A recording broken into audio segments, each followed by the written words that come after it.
Good morning, good afternoon, good evening, wherever you are in the world. It's Dr. Jan Fortman with Relationship Matters TV. I hope everyone is having a beautiful, beautiful day. We're here in Chicago, at least I am, and it's been a nice couple of days. Yesterday it was almost 60. The day before it was in the 50s. Today I think it was in the upper 40s. And guess what? Tomorrow we are expecting snow, a lot of snow. You know what they say about living in Chicago. You always make sure that you pack a change of seasons as far as clothes in your car because you never, never, never know. Well, this month is Women's History Month. And in Women's History Month, we celebrate the contributions women have made to the United States, and we recognize the specific achievements women have made over the course of American history in a variety of fields. Today, I want to introduce you to some of you, and some of you might already know her, a Black woman who you should know. Her name is Dr. Patricia Bath, Bath, and she is a true trailblazer. Dr. Bath fought to eradicate blindness. So she invented a tool that corrects cataracts during surgery. So she was the inventor of cataract removal surgery. I have to thank her for that because I had two cataracts, one in both eyes. Now I can see clearly. She was the first African American woman to receive a patent for a medical invention. As a matter of fact, she has five. So, what I want you to do is just look up Dr. Patricia Bath. She is someone who you should know. Now, someone else you should know who's on my show this evening. Her name is, I'm going to say attorney, Denise Lettau. Denise is an attorney. She joined the National Care Advisors in October 2020. And guess what? She worked as a research assistant at the Institute of International Law in Germany after the fall of the Berlin Wall. She worked as a senior lecturer at Humboldt University in Berlin. Now, in her banking career, what she did, she practiced law. And then before she entered the banking career, she's done a whole lot of stuff. And in her banking career, she focused on servicing the disabled and the elderly. But I'm going to let her talk more to you about who she is and what she does. So let me bring to you right now Denise Lettau. Hi, Denise. Hi, Dr. Janice. Thank you so much for having me this evening. Well, thank you for being my guest. Where are you located now? I am Miami, Florida. So I'm Uh, sorry because I know you're in Chicago. I didn't know that's where you were. I was in Miami um, last weekend. I was there Friday, Saturday, and Sunday speaking at an event. Oh my goodness. And it was 84 degrees. Yeah. Well, I don't want to know what it is right now. So Denise, it's so wonderful to have you here. It's when I read your bio and just read some things about you, it's so much that I just want you to start out from the beginning. First of all, Okay. tell me, I don't even know where to start with you. Just tell me how you started out any of your several careers. Uh, I have to say, mostly by chance. One of the things that I should say that first of all, I am the daughter of a military man, so I'm a military brat. My father fought in Korea and Vietnam. I was in Germany between the ages of 3 weeks and 3 years. And they also did travel quite extensively. So somehow that desire to travel never really left me. And when I decided that I wanted to move abroad, and I wasn't very picky about where I wanted to go, um, the job, it turns out that I'd gone to law school, and the job that was available to me was in Germany, and it was working at a university. So it's not that I sought these things out. It's kind of the way that things unfolded for me, in the best way possible. And I know that's one of the things that we're going to kind of talk about is how you can have things happen that also are not necessarily good, but at least at the time, and then they turn out to be that thing that transforms your life for the better. So that's Oh, I've never mhm. selected almost anything that I've done, and for me, planning doesn't work. So for people who plan and it Okay. works, that's fantastic. It's never worked for me. So Okay. So you lived in Germany and then you all moved to the United States. I lived in Germany Okay. when I was a child. We moved to the States, and then as an adult, uh, I moved back to Germany as an adult. I was there for 12 years, and then I came back to the United States, Florida, where my parents had retired. So that's how I So ended up in Florida. what made you want to go back to Germany since you left? I mean, when you were like little bitty. Again, it wasn't so much. I wanted to live abroad. I wanted to learn a foreign language, and I just wanted to have that I'm going to say worldview, that experience. It was just I don't know where it came from, honestly, but it was just Okay. something that I was always wanted to do, and the opportunity came, and I took it. And so tell me what you did, your career while you were in Germany.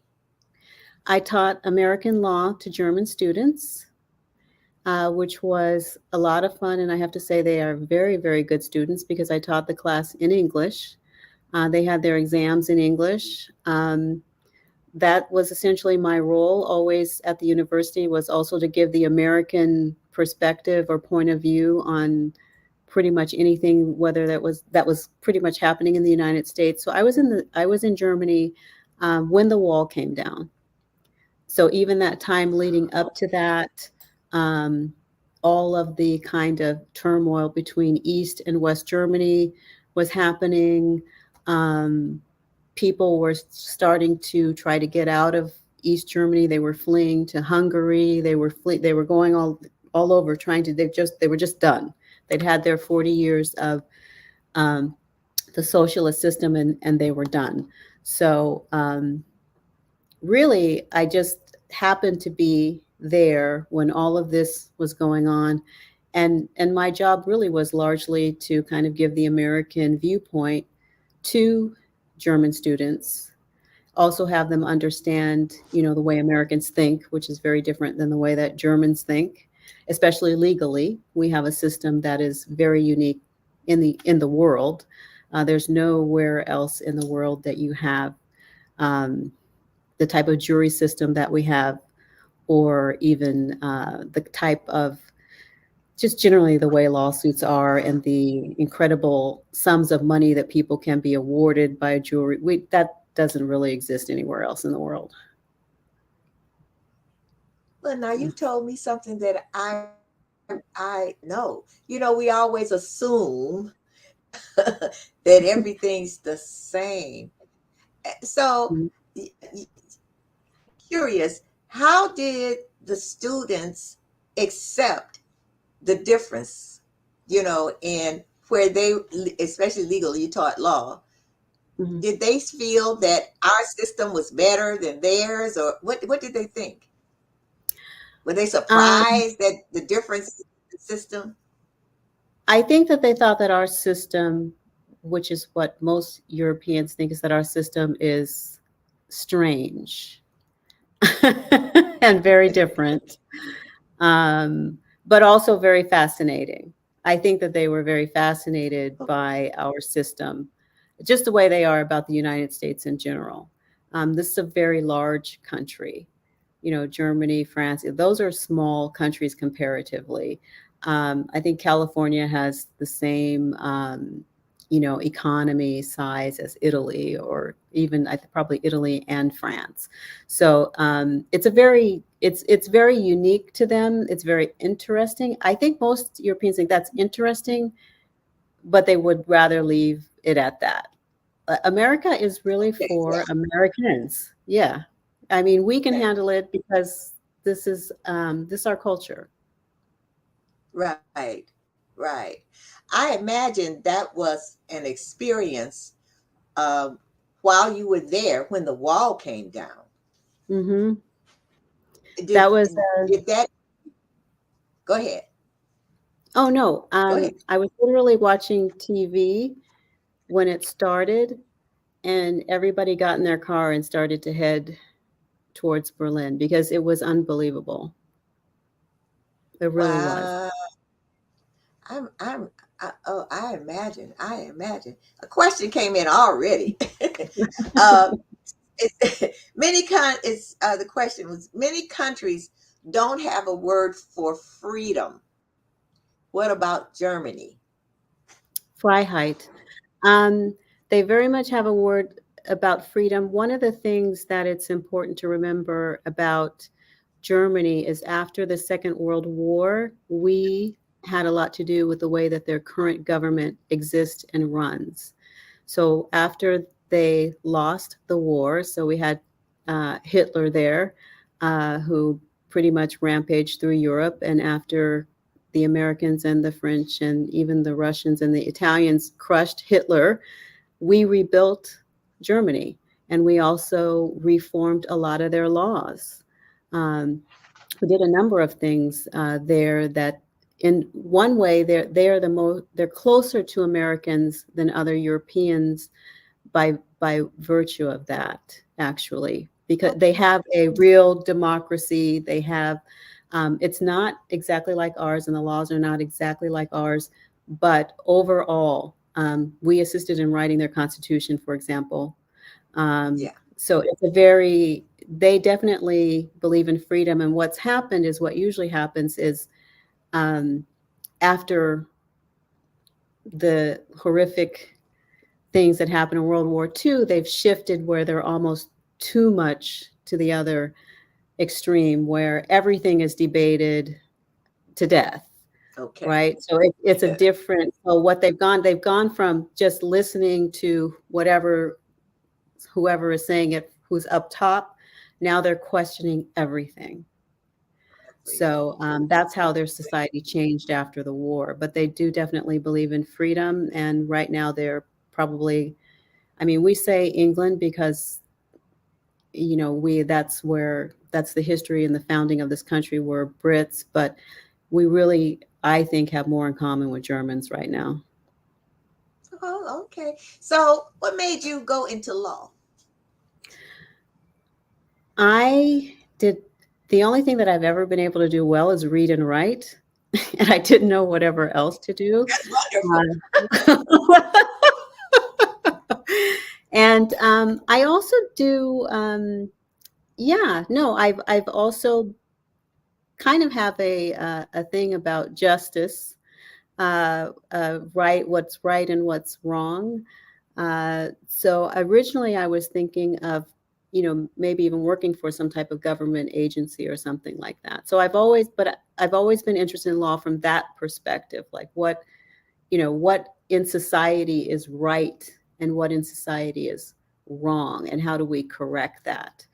Like now, bringing back, for example, um, voting rights as they previous were. We have a lot of things that are happening right now in this country that, in a way, we seem to be losing rights as opposed to gaining more rights. So that's always something that I've been interested in. Oh, okay. All right. So now you left, you taught law in Mhm. Germany, and then you came, you did that for, you said for 12 years. Mhm. Okay. And then you came, you moved back to the United States. Right. Okay. So now what made you back to the United States? Okay, now it's where it gets very interesting and very personal. I got divorced. I had married. I got divorced. Um, my parents were also getting older, and I did not want to basically remain there. So I came back to the US. Again, my parents had retired here. They were then in their 60s. I'd been away for a total of 15 years. Nobody was very happy about that. I was supposed to be gone for 2. I was gone for 15 altogether.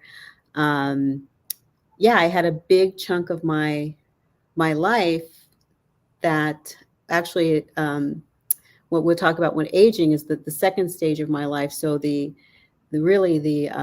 building stage of my life was actually outside of the country, and that's really when you're creating your life, your family, your career, and all that. That I did not have here, which is why I was really starting all over again when I came back. Okay. So you started over again and back into practicing law, so to speak. Did you Yes. teach law or you had your own practice? No, I got very lucky. I was hired very quickly by a law firm that they actually needed somebody who was fluent in German. That's the only reason I got the job, seriously, because I really Oh, did not have the any other skill set. So I did that for a few years. Um, what I think is good is that for people, especially I think younger people, younger women, is it's not at all going to be a straight line. I am a very late bloomer, so I try things. I tried that. I knew that that was not really something that I ever wanted to do, but of course I had to make a living. So once I had the opportunity to wait a go minute. into banking, Hold. Wait. You said yeah. that's something you didn't want to do. You mean it's remaining into law? Well, I think Is that what you mean? practicing. I mean, practicing law at a Okay. law. Yeah, law is one thing. Okay. Practicing law at a law firm, I didn't really. That wasn't really one of my goals, but I had to make a living. Okay. So Okay. All right. And so you worked for the law firm and you could speak German. So how mhm. long did you stay there? I was there for about 4 years, and then I managed to meet someone who was in banking, who felt that this would be a really great opportunity for you, and it was. It did save my life 100%. Um, I was in banking for about 15 years in total. It was very, very good to me. I learned a lot in terms, especially in this country, acquiring wealth. Most of my clients were extremely wealthy, so it was a real learning experience for me, and it was probably the best thing I've ever done. Definitely, but that was also I didn't plan that. Somebody said to me, Okay. "I think you would be really good at it." Right? And I thought, well, Okay. why not? It's banking has a better work-life balance than practicing law does. So, Okay. Now something you said. You said it 100% saved your life. Hmm.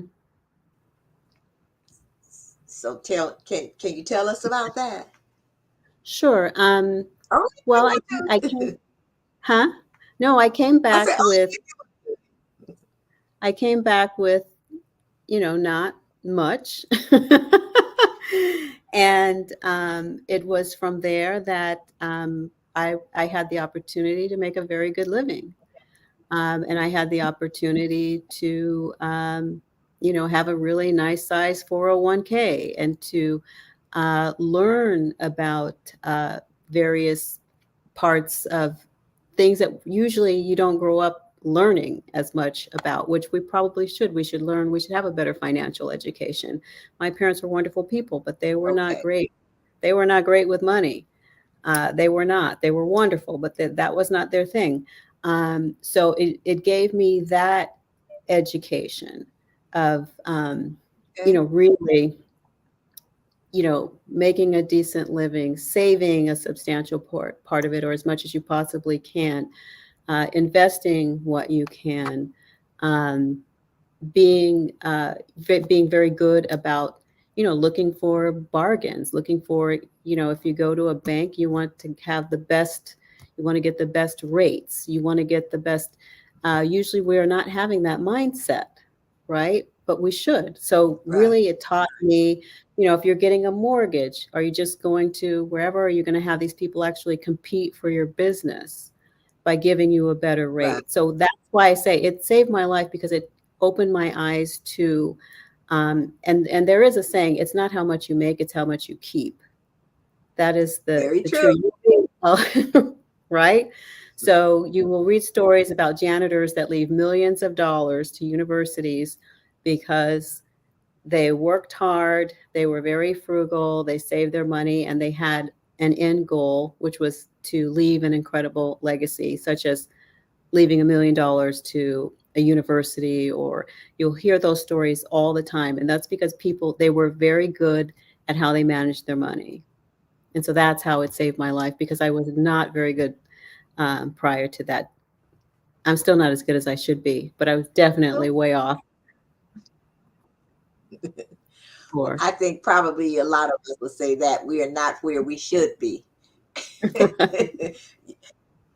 And so you had, now I read in your bio about focusing on disabled people, and older people. So what made you decide to make that your focus? That was really my role at the bank. So when I was hired, Okay, that was my role at the bank. Most of my clients had disabilities or they were older. And a lot of banks do try to specialize, or at least they should try to, for this particular type of clientele in assisting them, um, really trying to help make their lives better, making sure also that they're not taken advantage of. That's a huge part of that job, especially if they do have a lot of money.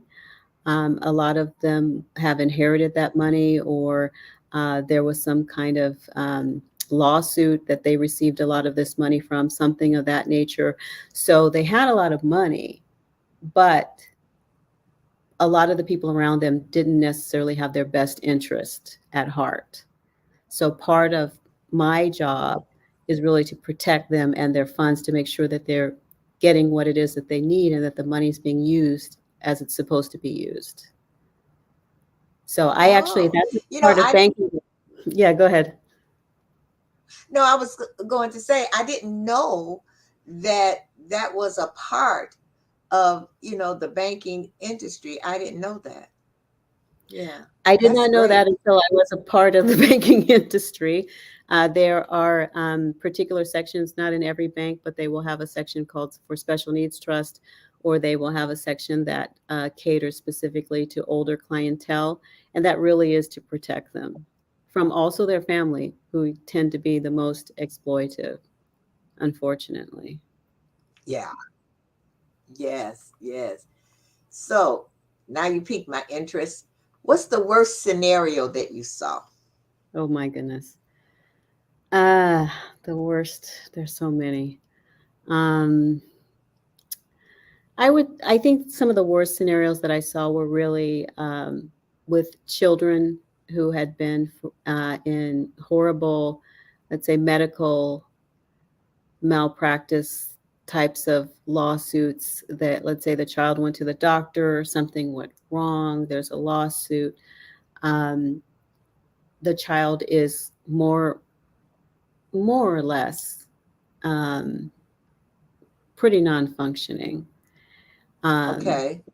and typically, quite often, you'll have family members that feel that that lawsuit, that money, that they won the lottery. And they spend a lot of time trying to figure out how to spend the money. And they come up with a lot of Wow. crazy, I need, you know, I need to drive the latest and greatest, most expensive Mercedes. I need to have the biggest mansion that I can possibly find. Now, mind you, it's usually a child. And what people have to understand is it might look like a lot of money. Let's say if it's 10 or $50 million. But if you have a 5-year-old who needs all of their medical needs taken care of, um, that's a lot of that money, even whatever can be covered by medical insurance, it's not going to be 100%. So it's still a very expensive proposition. You need people in the home to help care for them. You need to help maintain the home. They need to have a pretty decent lifestyle, maybe extra tutors, um, modifications to the home, special vehicles, all kinds of things that are very, very expensive to maintain. Um, and in that sense, it was really awful that parents were just kind of like, I we need to go to Hawaii for 5 months, and just crazy stuff.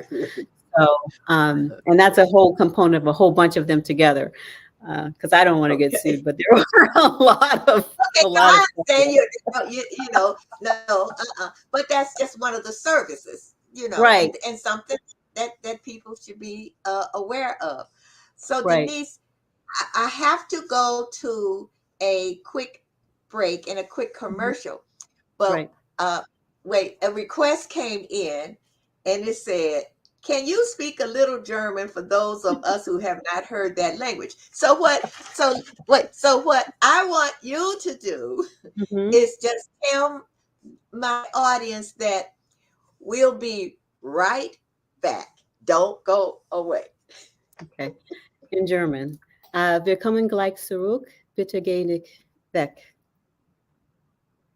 Danke. Thank you. And I know this person thanks you also. And in English, we'll be right back.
back with Denise Lettau.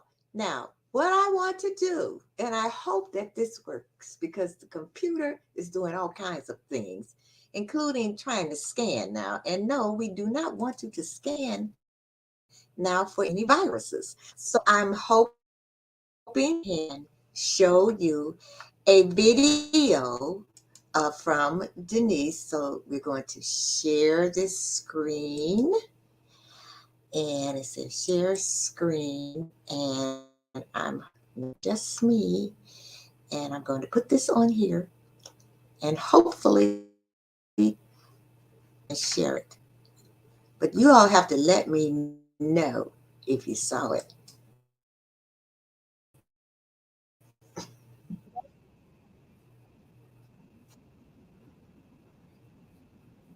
I don't think you can see.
Could you hear it? No, did it go? Could not hear it. Did everybody else hear it? I don't know. They have to come in and tell me if they could hear it. My computer was doing all kinds of things. But anyway, I'll have to try and play that again. But anyway, you so we're gonna shift. You Right. talked about the different acts in life. Mhm. Act one, act two, and act three. I'm in act four probably. But tell us about that. Okay, Acts 1 to 25, those are really your learning years as a human being. So you come here and you're basically learning, acquiring knowledge. Act 2, which is 25 to 50, you are building. You're building your life, you're building your career, you're building your home, your family. It's all about building, acquiring. It's that whole beautiful part of your life that is very exciting and exhilarating because there's lots going on. And then there's Act 3, 50 to 75. I'm in the middle of Act 3, which is where you start passing on your knowledge. So all that knowledge that you've acquired, you now start to pass on. You're also more settled. Usually people are less dry career driven at this point. They're more in a ready to slow down a bit, but very happy to pass on all of the knowledge that they are acquired. And from 75 to 100, it's still all just passing on that knowledge, being that elder, but I mean it in the way of that person of wisdom within the community. Thank you for So clarifying that. I wish people didn't get upset about I think the word elder is beautiful, but somebody messed up the word, so now people don't like it, but really we mean it as that wise sage, that person who has all that knowledge to pass on. So how do you think relation now how do you think your relationships affected you in the different acts? Well, I think that so when Act One is from 1 to 25, I think most, especially women, between the ages of 18 and 25, possibly going on to 30 and older now, are trying to find their partner. Um, so a lot of time is actually consumed with that. I think that the way that relationships have helped me tremendously, and even especially if they failed, is that you learn so much from them. And recently, it's interesting because there was recently a study from Harvard about happiness. And happiness has everything to do with the relationships that you have, as well as it also affects your health. The more relationships you have, especially the older you get, usually the healthier you're going to be because of this connection and this human. Like that's the one thing people think it's food and water, and that's all important, but you have to stay connected to people in a meaningful way, and isolation is actually the worst thing that people at any stage of their life can do.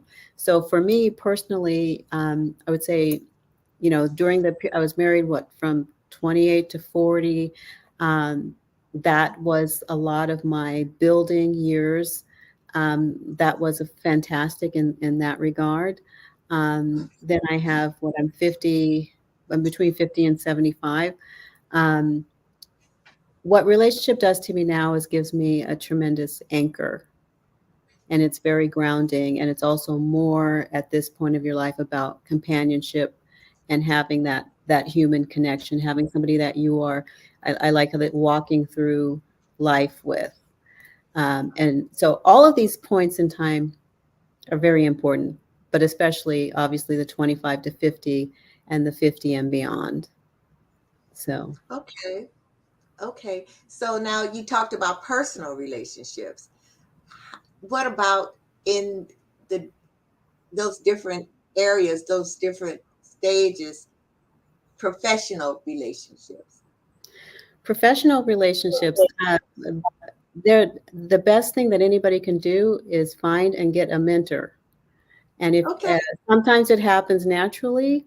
I think that also the reason why my careers have done all of this winding and these strange U-turns is I've always had people guiding me, or people saying, you would be good at that, or you should try that, or because usually you don't think about yourself in that way. I never wanted to work in a bank. I thought, a bank?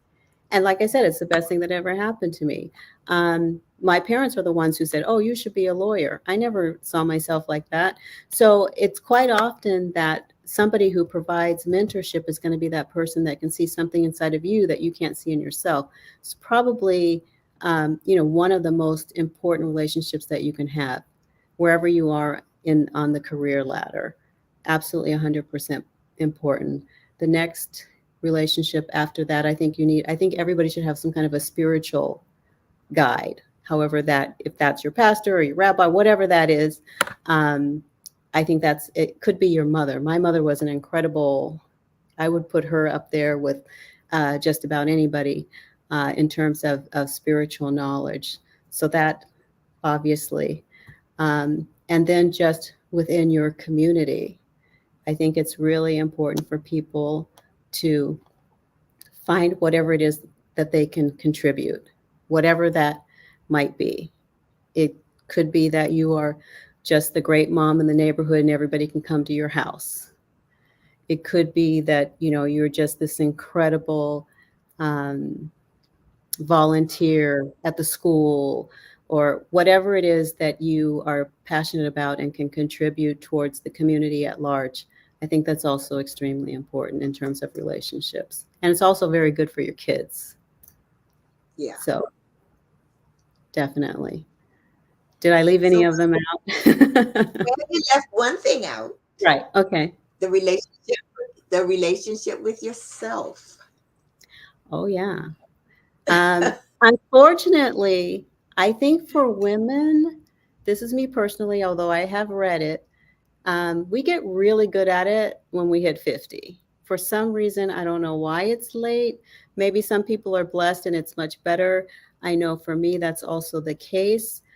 There's some kind of turnaround of where you just start to accept yourself, and as you are, and just own it.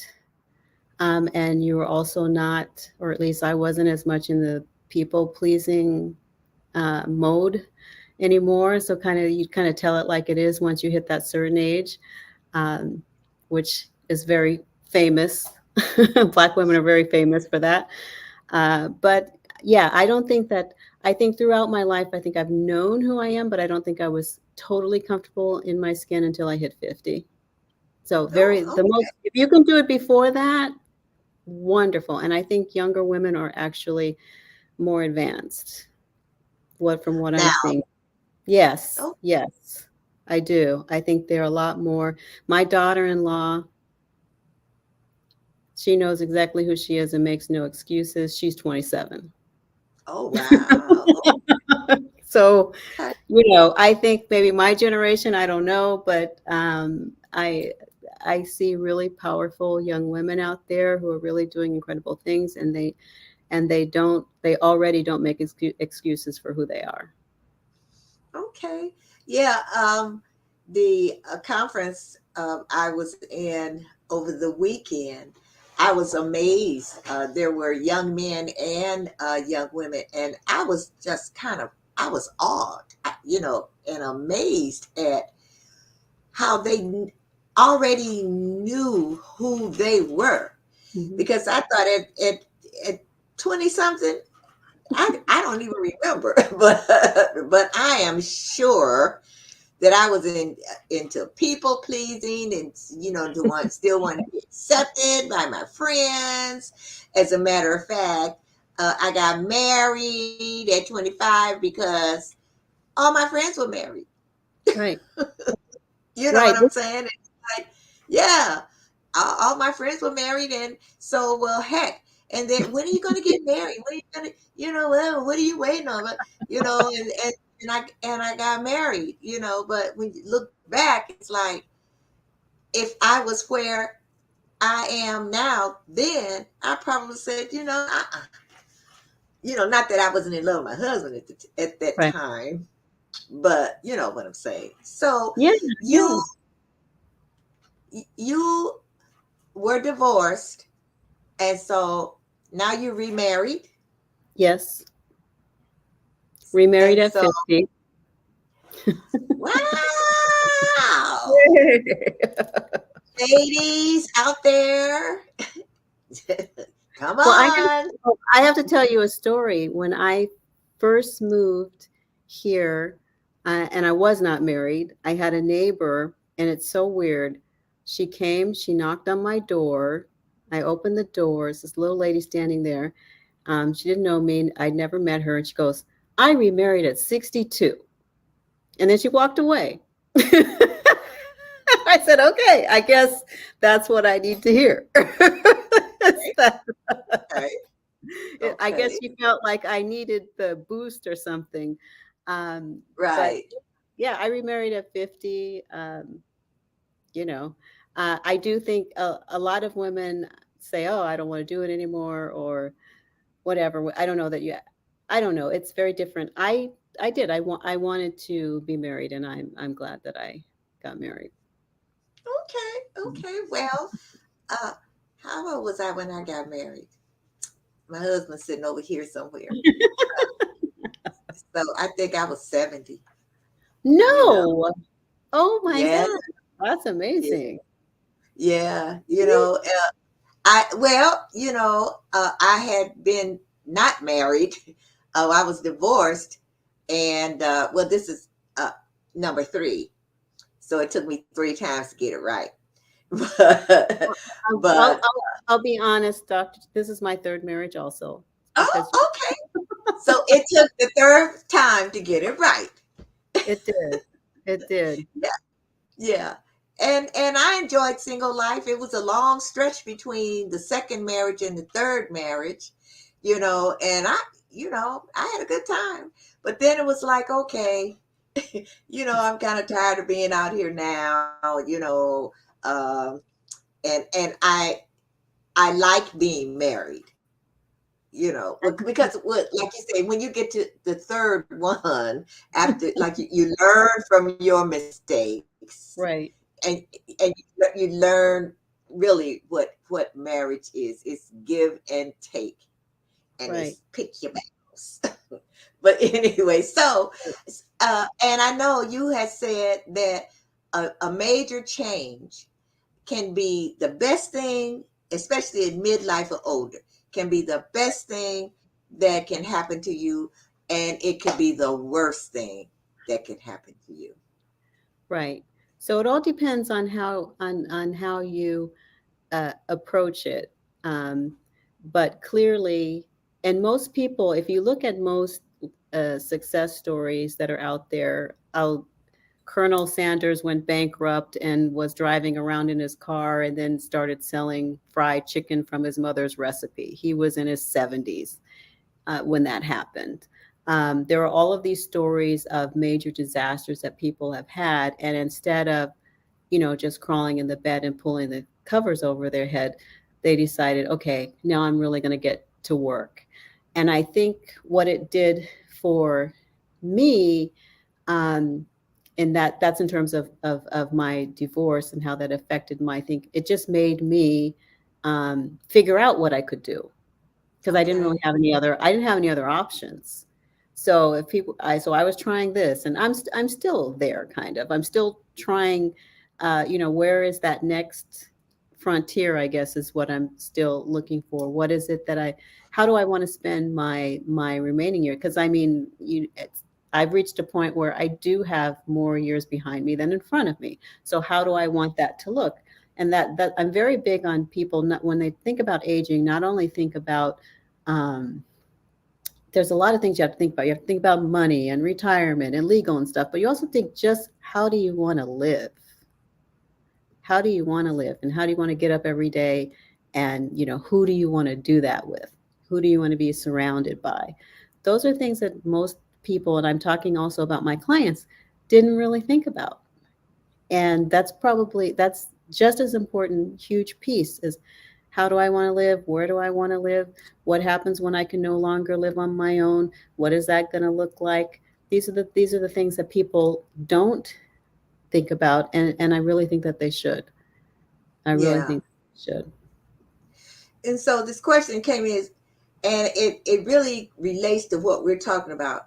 Why is it that young people do not want to learn from older people? They think they know everything. Why is it that they don't? Some do, but for the majority, it's like, oh, they'll say, oh, well, that was then, you know. And I can remember saying that was then, but So can now it's I. like, what? Well, I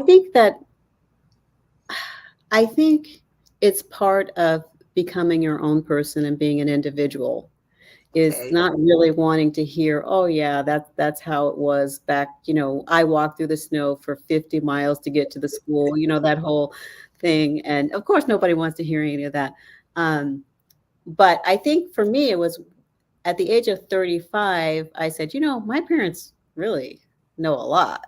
Like, I need to be listening to these people, and I need to go out of my way to hear their stories.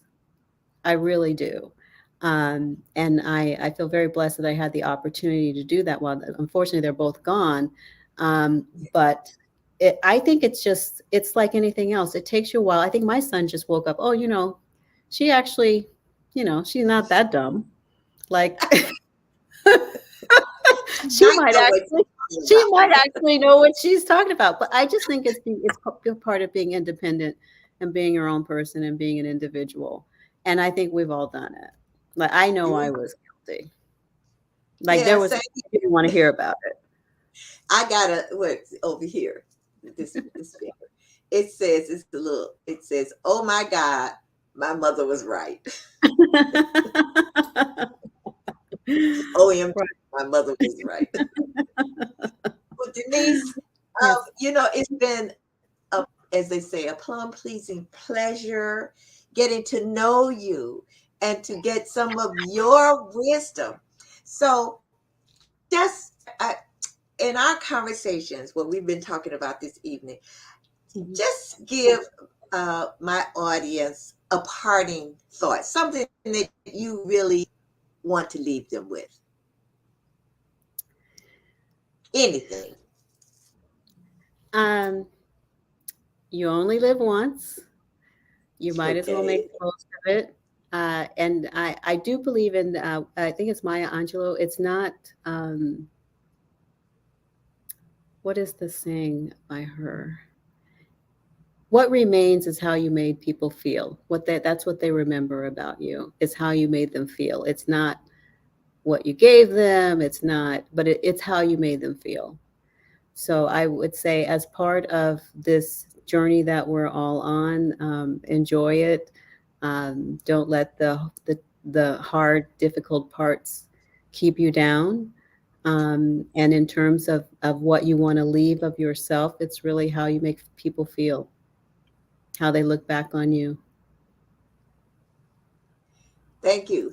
And you just one of my guests that just made me feel so relaxed and just so calm. I'm sitting here, I got my legs crossed. honestly, honestly, because most of the time I'm like on edge or something. But you just call me your friend. And from what you just said, Sandy Barney Ennis says, I put it on the screen. She says, she totally agrees with what you said. Thank you. And then Gwendolyn Dunbar, let me see, Yep, my I computer. agree So with she that too. said, Life is short. think about what, yeah, Dunbar says, you think about what makes you happy and comfortable. I agree with your statement.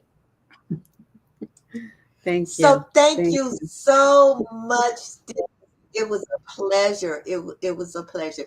And we will definitely stay in touch. Thank you so Yeah, I much. hope so. Thank you so much for having me on. And thank you to everybody, and I hope it was worth your time. Oh, I know it definitely was. And you have fun in your 84-degree weather. I will. All right, good night. Good night. Thank you. Wow, that was very enlightening. And with the all the different phases, 1, 2, 3, and 4. So I'm in 4, but you know what? It might be a 5 for me. But anyway, I want to thank all of you for being a part of this episode this evening. It was really great and it was enlightening.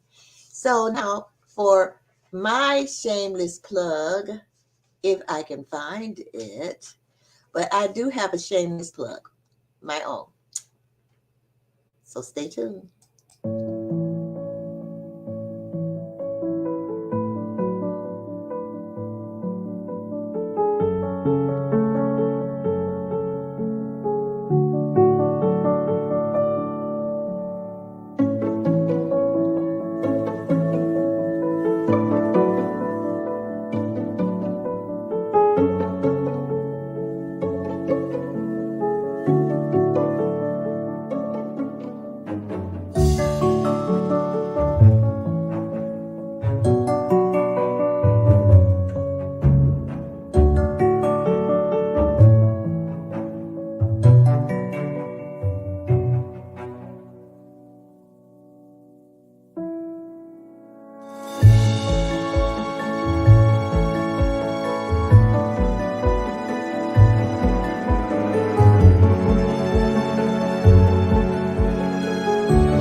Yes, here is my book, The Light.